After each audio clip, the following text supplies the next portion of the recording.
বয়স হচ্ছে মোটামুটি 12 বছর মতন।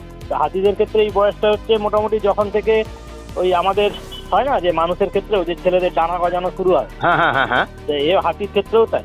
তা এ বোধহয় কোনো ফিমেল হাতির সাথে মানে মাউন্ট করতে গিয়েছিল আর কি।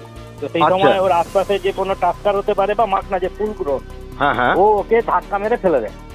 এবং ধাক্কা মেরে ফেলতে ও মানে পেছনের পাটটা দিয়ে উল্টে পড়ে, তবেই এই ধরনের চোট লাগতে পারে। নাহলে হাতির এই ধরনের চোট লাগাটা একটু মুশকিল। মানে মাউন্টিং পজিশন থেকে হাতি পেছন দিকে পুরো উল্টে পড়ে, এইটাই হওয়ার সম্ভাবনা আমার ধারণা।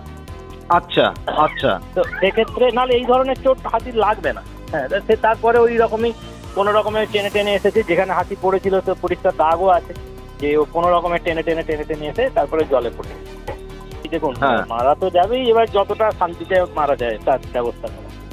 ওই পেন কিলার দেয়া, তারপরে নার্ভের যে ওষুধগুলো, মানে যাতে ব্যথাটা ফিল না হয়।